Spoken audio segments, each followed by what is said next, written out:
अस्सलाम वालेकुम नाजरीन, ऑफ स्टंप क्रिकेट में आप सबको खुश आमदीद। PSL का अगला मैच जो है वो कराची किंग्स और पेशावर ज़ल्मी के दरमियान है। आपको बताते चलें कि जो पिछले मैचेस हुए हैं, लास्ट 6 मैचेस, उसमें पेशावर ज़ल्मी ने 1 साइडेड हरा दिया कराची को। और अब जो मैच है वो देखते हैं कि किस करवट बैठता है, कौन सी टीम जीतती है। लेकिन इससे पहले हम अगर इनके रिकॉर्ड्स देख लें पिछले मैच के, क्योंकि दोनों टीमों ने एक एक मैच खेला और वो दोनों ही एक एक हार चुकी हैं। उसकी क्या वजह है? पेशावर के पास अच्छे स्पिनर नहीं है, कराची के पास भी अच्छे जो उनके मेन स्पिनर थे वो अच्छा परफॉर्म नहीं कर पाए। तो आइए पूछते हैं, मेरे साथ मौजूद हैं वकास भाई और ज़ैन भाई। इनसे पूछते हैं कि क्या वजह है। वकास भाई, आपके मुताबिक पेशावर के हारने की क्या वजह थी? पेशावर ज़ल्मी एक तो अपने पास वो स्पिनर मिस कर रहे हैं बहुत शिद्दत से। कोई उनके पास लास्ट सीजन भी एक दफ़ा मुजीब आया था पर उसने भी मार खाई इधर। उन बेचारों को स्पिनर ही नहीं मिल रहा कोई अच्छे तरीके से। ना कोई स्पिनर आएगा तो कोई प्रॉपर स्पिनर हो जो पावर टाइमर नहीं। जैसे उस दिन साइम अयूब आया, 2 ओवर उसका निकल गया, तीसरा ओवर वो वेट कर रहे थे कि दोबारा आए और हम इस पे हिट करें। तीसरे ओवर में आगे मार खाई साइम अयूब ने। तो आज सबसे ज़रूरी है कि वो एक प्रॉपर स्पिनर एक शामिल करें टीम में जिससे इनको फ़ायदा हो सके। बाकी बैटिंग वगैरह इनकी अच्छी थी बट एक स्पिनर ही मिस कर रहे हैं। ज़ैन भाई, आप क्या कहते हैं इस बारे में? मेरे ख्याल में इनको टॉप जो है ना, टॉप पे विकेट टेकिंग बॉलर इनके पास नहीं है। सलमान इरशाद जो है बहुत अच्छे डेथ बॉलर हैं, मगर वो एंड पे उस तरह शुरू में उस तरह की बॉलिंग नहीं कर पावर प्ले में जिस तरह की उनसे दरकार होती है। और डैन मोजली, उन्होंने बॉलिंग डिफेंसिव बॉलिंग की, मतलब रन्स उनको नहीं लगे, पर वो विकेट टेकिंग बॉलर नहीं है। जिस तरह दूसरे टीमों के पास अच्छे स्पिनर हैं विकेट टेकिंग, इनके पास वो मौजूद नहीं है। और मेरे ख्याल में साइम अयूब को तीसरा ओवर देना, जब वो 2 ओवर निकाल चुके थे, तो मेरे ख्याल में ये कोई अच्छा डिसीजन नहीं था उस वक्त। क्योंकि इस तरह के बॉलर से आप ये एक्सपेक्ट कर सकते हैं कि 1 ओवर 2 ओवर अच्छा वो जब निकल गया तो तीसरा ओवर मेरे ख्याल में नहीं देना बनता था उनको। अच्छा, मैं इसमें एक और चीज़ देखता हूँ कि आमिर जमाल, नाजरीन, जो आमिर जमाल जिन पे बाबर आजम बहुत ज़्यादा रिलाई करते हैं, उन्होंने सिर्फ 2 ओवर्स में, यानी कि सिर्फ 2 ओवर में इतना ज़्यादा स्कोर दे दिया कि 29 स्कोर, जो कि नहीं बनता था उनका देना, क्योंकि वो अगले अब्दुल रज़ाक माने जाते हैं हमारी क्रिकेट के।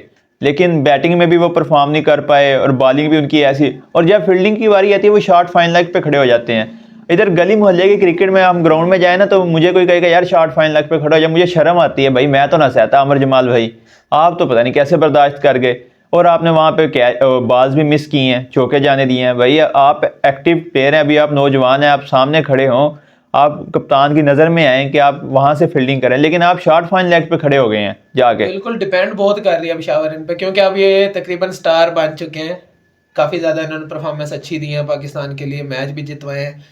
तो यही वजह है कि पेशावर बहुत ज़्यादा डिपेंड कर रही है आमिर जमाल पे। इनकी बैड फॉर्म बहुत ज़्यादा बुरी साबित हो सकती है पेशावर ज़ल्मी के लिए। तो इन्हें अपने आप पर फोकस करना होगा, मेहनत करनी होगी, जान लगानी होगी, ताकि टीम को कोई फ़ायदा मिल सके। पेशावर ज़ल्मी पे इसलिए भी ज़्यादा डिपेंड कर रही है क्योंकि जब से शुरू से हम पेशावर ज़ल्मी को देख रहे हैं जितने सीजन से, कि इनके पास वो बैटिंग डेप्थ नहीं है। इनका टॉप ऑर्डर हमेशा अच्छा होता है और नंबर 6 और 7 पे पिछले 2-3 सीजन में, अभी तो वहाब रिटायर हो गए हैं, 7 नंबर पे वहाब खेल रहे थे, उनकी भी बैटिंग स्किल उतनी अच्छी नहीं है कि बंदा के उसके 7 के नीचे बिल्कुल 4 जो है बिल्कुल मतलब बैटिंग खत्म है इनकी। और अभी भी आमिर जमाल अगर 7 पे खेल रहे हैं तो इनको परफॉर्म करना पड़ेगा। अभी डैन मोजली खेले हैं, वो भी इतना परफॉर्म नहीं कर सके, शायद उनकी जगह आज वकार खेले। अच्छा, उनको तो बिल्कुल ही बैटिंग नहीं है। पेशावर ज़ल्मी का एक फैसला मेरी समझ से बाहर था कि उन्होंने आसिफ अली से पहले डैन मोजली को भेज दिया। आमिर जमाल से भी पहले उनको भेज दिया, दोनों की बैटिंग ये अच्छी थी। इतना हैरान कुन था, वो उसके इतने इतने बाजू, उससे दायरा न बाहर जाए बाल। कोशिश ही नहीं थे वो कर रहे कि जनाब हिट करनी है, स्कोर इतनी ज्यादा रन रेट है तो हिट ही नहीं थे करने जा रहे। कोई बाबर बाहर बैठे उन पे देख रहे थे कि ये हो क्या रहा है इधर। और आसिफ अली और जो आमिर जमाल है वो बाहर बैठे अंदर ही अंदर जो है ना वो जल रहे थे कि ये क्या कर रहा है। और जब तक वो आए मैच खत्म, 1 ओवर में 24-25 रह गया था जब आसिफ अली आए हैं, तो फिर क्या बनना था? आसिफ अली को लिया ही इस वजह से गया कि वो मैच फिनिश करें, पर उनको भेजना पहले चाहिए था क्योंकि 4 ओवर रह गए थे पीछे। मतलब पेशावर ने रन्स कंसीड किया पर इतने ज्यादा रन्स भी नहीं थे कि जो अनचेजेबल हो। 200 मुल्तान में छोटी बाउंड्री है, 205 रन कोई ज्यादा रन, और बिल्कुल न्यू विकेट थी, यूज्ड विकेट नहीं थी। फर्स्ट मैच था, न्यू विकेट थी, कुछ ज्यादा एक्स्ट्रा रन थोड़े कंसीड किया। अच्छा, साइम और बाबर के अलावा पेशावर का पूरा जो है वो मिडिल आर्डर जो है वो फ्लॉप, और लोअर आर्डर की तो हम बात नहीं कर सकते कि एक बंदा भी जो है ना वो सही तरीके से अगर थोड़ा सा भी कैमियो दे जाता ना शॉट और तेज़, तो उन्होंने जीत जाना था। लोअर ऑर्डर पे तो इन्हें डिपेंड करना ही नहीं चाहिए, क्योंकि अगर सलमान, इरशाद, जिशान, इन्हें तो बैटिंग आती ही नहीं है, बिल्कुल बैट भी नहीं पकड़ना आता तकरीबन। बिल्कुल। और अब बात करें कराची की, तो कराची की तरफ से जो मीर हमज़ा का स्पेल था, वो जो बॉल अवे करते हैं लेफ्ट हैंडर से, वो मज़े का उनका स्पेल था। उन्होंने 4 ओवर्स में सिर्फ 30 स्कोर दिए और 1 विकेट भी अपने नाम की। लेकिन जो कराची का सबसे बड़ा ड्रॉबैक साबित हुआ है कि उनके जो 2 मेन स्पिनर हैं, शमसी और नवाज, उन दोनों ने 5 ओवर्स में कुल मिलाकर 55 के 56 रन दे दिए हैं। अब शमसी ने 2 ओवर में पहले में 15 खाए हैं और अगले में उसने खा लिया 30। तो भाई अगर आप मेन बॉलर हो गए, इतना स्कोर खा रहे हो, तो बाकी बॉलर्स का क्या बनेगा? अब आप क्या कहते हैं विकास? वो अटैकिंग बॉलिंग नहीं थे कर रहे जो है तबरेज शमसी, कभी ऑफ स्टंप पे जा रहे हैं। जब तक मिडिल स्टंप में चाइना मैन जो बॉलर है, आपने कुलदीप यादव की बॉलिंग देखी होगी, वो मिडिल स्टंप से बॉल उठाते ही नहीं है, वो आगे बॉल करी जाते हैं। जब थोड़ी सी गलती करनी है बैट्समैन ने, तो या बोल्ड हो जाना है या एलबी हो जाना है। तो इस चीज पे फोकस करना चाहिए, क्योंकि इन पे डिपेंड कर रही है कराची। पर शमसी बहुत ज्यादा डिफेंसिव इसलिए भी बॉलिंग कर रहे हैं अभी, मतलब उनको अपना डर निकालना पड़ेगा। अभी कुछ दिन पहले वो बाउंड्री की पोस्ट की हुई थी ना, जो पहला मैच था, कि अच्छी साइज बाउंड्री है लाहौर में, उन्होंने नीचे रिप्लाई दिया हुआ था ट्विटर पे कि उम्मीद करता हूँ कि पिंडी में भी ऐसी बाउंड्रीज होंगी। अब जब आपको बाउंड्री छोटी मिल रही है तो आप डिफेंसिव बॉलिंग कर रहे हैं, आप विकेट टेकिंग बॉलर हैं, उनके विकेट के लिए सोचें आप। बिल्कुल। आपको तो वैसे स्टंप से बाहर निकलना ही नहीं चाहिए। अटैकिंग माइंडसेट होगा, अटैकिंग तभी माइंडसेट कुछ होगा। बिल्कुल इसी तरह है, क्योंकि बैट्समैन खुद ना खुद कोई गलती करेगा और कैच देगा या बोल्ड हो जाएगा। अच्छा, एक और चीज़, कैप्टन शान मसूद जिन्होंने किए हैं 30 स्कोर, वो भी 31 बालों पे। नाजरीन, ये T20 मैच हो रहा बाबर था आजम को निकाला कराची ने इस वजह से था कि बस स्लो खेलते हैं, ये जनाब सुबहान अल्लाह ही काम कर दिया। टेस्ट क्रिकेट में ये तेज खेलते हैं और इधर T20 में इस तरह की क्रिकेट, ये बिल्कुल। जो कराची के लिए प्लस पॉइंट था कि वो इनके जो है सबसे बूढ़े प्लेयर तस्वर किए जाते हैं, शुएब मलिक। उन्होंने एक अच्छे स्ट्राइक रेट से 50 की है। वही है कि दर्जी जब तक जिएगा तब तक सिएगा। और उनकी बॉलिंग भी अच्छी रही है। तो उस बारे में जैन आप क्या कहेंगे शुएब मलिक की इनिंग के बारे में? शुएब मलिक बहुत ही अच्छा खेले। जब तक रीजन बताएं क्या थी अच्छा खेलने की? रीजन अब क्या बताएं, आपको पता ही है। अच्छा, बाकी जो खिलाड़ी हैं उनकी शादी हो जाती है तो वो फ्लॉप हो जाते हैं, जैसे आप शाहीन देख लें, हारिस टेपिया देख लें।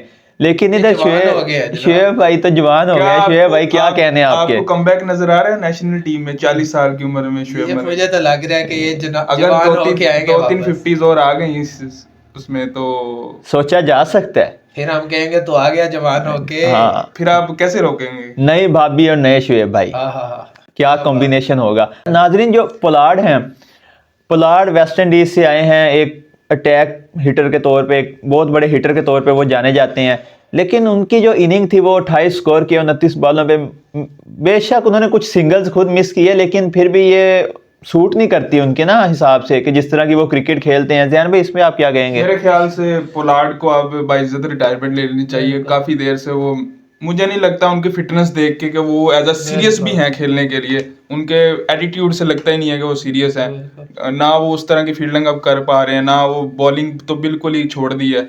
और उस दिन भी आप जब 4 ओवर में बेशक 70-80 रन चाहिए, आप कोशिश तो करते हैं आप आउट हो जाएं। आप सिंगल लेके 9वें-10वें नंबर के बैट्समैन को दे रहे हैं कि आप खेलें, तो ये बिल्कुल समझ से बाहर है। इज्जत के साथ अब इन्हें चाहिए कि जनाब साइड पे हो जाएं, क्योंकि अच्छा कैरियर गुजरा, बहुत जबरदस्त इनका कैरियर गुजरा। तो अब आराम से इसी इज्जत इसी बात में है कि वो रिटायरमेंट ले लें। अच्छा नाजरीन, जो हमारी पिछली वीडियोस पे कमेंट किया था लोगों ने, उनके वो कमेंट्स पढ़ लें, तो क्योंकि क्वेश्चंस वगैरह आ जाते हैं वहाँ पे। तो ये अली हमज़ा भाई हैं, वो लिख रहे हैं कि अगर तबरेज़ शमसी अपनी फार्म में वापस ना आए तो ये क्या कराची के लिए मुश्किलात बढ़ेंगी? जी हाँ अली हमज़ा भाई, कराची के लिए बहुत ज़्यादा मुश्किलात बढ़ जाएंगी। यही बात हम पहले कर चुके हैं कि शमसी जो है उनके मेन स्पिनर है। नवाज को उन्होंने बॉलिंग नहीं दी, उसने भी 1 ओवर में 11 खा लिया। तो इन्हें कुछ ना कुछ यहाँ पे सोचना पड़ेगा। टीम मैनेजमेंट शमसी को बुलाए, उससे कहे कि भाई तू हमारा अटैक बॉलर है, तूने अटैक ही करना है, विकेट्स लेके देनी है। विकेट्स नहीं आएंगी तो T20 क्रिकेट में तो बस 2 ओवर ही लग जाए, एंड पे आके 40-50 आ जाते हैं आराम से। हमारे जो मिनिस्टर वहाब रियाज हैं, जब वो पेशावर ज़ल्मी में थे, पेशावर का भी मैं ये वीक पॉइंट समझता हूँ, वो विकेट्स ले जाते थे शुरू में। उनका एक एज ये था, लेकिन अब तो खैर वो रिटायर हो गए हैं। अब उनकी रिप्लेसमेंट जो है वो पेशावर के पास वैसी नहीं है ना, यानी कि वो विकेट्स निकाल रहे हैं। स्पिनर उनके पास अच्छा नहीं है, कराची के स्पिनर्स भी अपने अलहदा ही फॉर्म में चल रहे हैं। तो ये मैच बड़ा मजे का होने वाला है कि जहाँ पे दोनों टीमों की बॉलिंग एक जैसी है। दोनों टीमें कोशिश कर रहे हैं कि हम एक दूसरे से ज्यादा गंदी बॉलिंग करें, तो आज दोनों का मुकाबला इनके होगा। पास मुझे विकेट टेकिंग बॉलर नजर नहीं आता। जैसे इस्लामाबाद के पास नसीम है, लाहौर के पास शाहीन है, तो आमिर है कोयटा के पास। तो मुझे नहीं लगता कि इनमें कोई ऐसा सलमान अली शाह डेथ पे अच्छी बॉलिंग हाँ, करते हैं। कराची के पास भी मीर हमजा है। आमिर जमाल और ये दोनों ही डेथ पे ही हैं। हाँ, जो मीर हमजा है ये नई बॉल से बहुत अच्छी बॉलिंग कर रहे हैं, स्विंग कर रहे हैं। उस दिन रिजवान को आउट किया था शायद, एलबी जब किया था, हाँ, रिजवान को बहुत जबरदस्त इन स्विंग डाली थी। तो नाजरीन, अभी हम अपने पैनल से पूछ लेते हैं कि कौन किसको आज सपोर्ट कर रहा है, गैस लगवाते हैं। विकास भाई, आपके मुताबिक कौन जीतेगा? मेरे मुताबिक तो पेशावर ज़ल्मी आज विन करेगा। जैन भाई, आपके मुताबिक? मेरे ख्याल में अच्छा मैच जो है पिछला, मतलब जिसे कहते हैं कि पेशावर ज़ल्मी खेला था, और डोमिनेंस भी पेशावर ज़ल्मी का जैसे आपने रिजल्ट्स बताए। पर मुझे लगता है आज कराची टेबल्स टर्न करेगा और कराची जीतेगा। नाजरीन, तो मैं भी आज पेशावर की ही जानिब, क्योंकि पेशावर के साइम अयूब और बाबर की जो फॉर्म चल रही है माशाल्लाह, उसकी वजह से, और कराची अभी अपनी पुअर फॉर्म में है, तो उनके पास खोने का कुछ है तो नहीं, लेकिन फिर भी देखते हैं कि मैच में क्या होता है। तब तक अपना ढेरों ख्याल रखिए। अल्लाह हाफिज़।